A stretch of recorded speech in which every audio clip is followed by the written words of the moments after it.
Bonjour, nous sommes au joli mois de mai, ça ne se voit pas, mais c'est un mois au cours duquel en général on commence à réfléchir à des moyens, des techniques efficaces pour affiner sa taille et perdre du poids en vue des jolies tenues que nous allons porter cet été. Eh bien nous n'allons pas le faire n'importe comment parce qu'il faut que ce soit efficace et durable. Démonstration n'est pas le principal indicateur de réussite, certes. Le poids sur la balance, ça compte psychologiquement, ok, mais c'est surtout votre masse musculaire, votre quantité de muscles et votre mode d'alimentation qui vont être déterminants pour ce qui va se passer de façon positive par la suite, ce qui va vous aider à affiner votre taille et à mincir.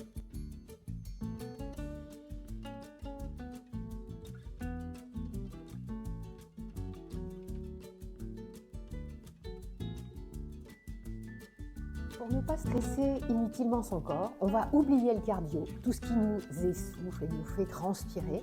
Et là, on va aller plutôt vers des activités de renforcement musculaire et de résistance. Par exemple, le pilates, le yoga, le renforcement musculaire. Tout ça, c'est top. Et vous allez coupler ça avec des pratiques psychocorporelles.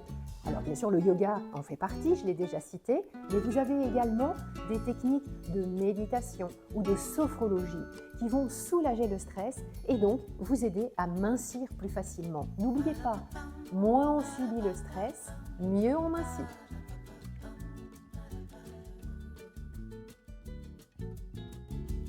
Il est essentiel de limiter les sucres rapides ou les sucres transformés.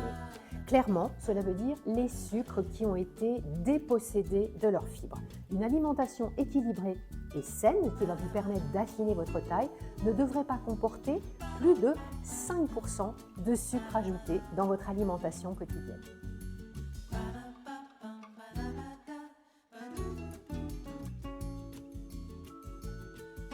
Le stress, les rythmes quotidiens nous font parfois manger trop vite. Aussi, je vous rappelle mes 5 conseils pour manger moins vite. Vous allez déjà vous concentrer sur les 3 premières bouchées. Vous posez votre fourchette aussi souvent que possible. Faites des pauses pour boire tranquillement dans votre verre d'eau. Un des conseils essentiels, je mâche et je mâche. Plus on mâche, mieux on digère, mieux on maigrit. Ça, c'est une clé de la perte de poids pour affiner sa taille. Et n'oubliez pas d'avaler uniquement quand vous avez déjà terminé la bouchée précédente.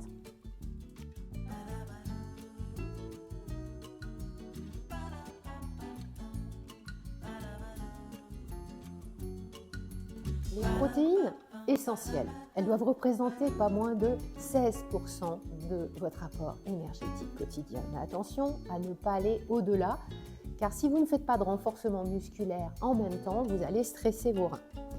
Donc, ni trop peu, 16%, c'est top. Dans une prochaine vidéo, je vous donnerai toutes les informations au niveau de l'assiette pour avoir vos 16% de protéines.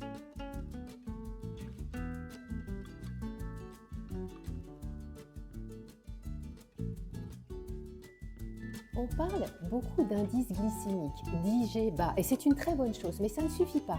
Il faut aussi prendre en compte la charge glycémique de votre assiette, c'est-à-dire combien vous allez consommer de glucides dans cette assiette.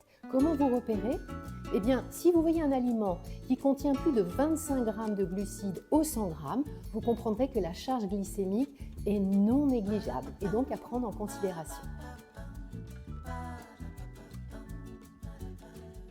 Voilà, pour récapituler des choses très simples finalement, bien prendre en considération sa consommation de protéines, regarder la charge glycémique de l'assiette pour ne pas consommer trop de glucides et bien entendu des fibres que l'on trouve dans les végétaux, dans les fruits, dans les légumineuses et dans les oléagineux.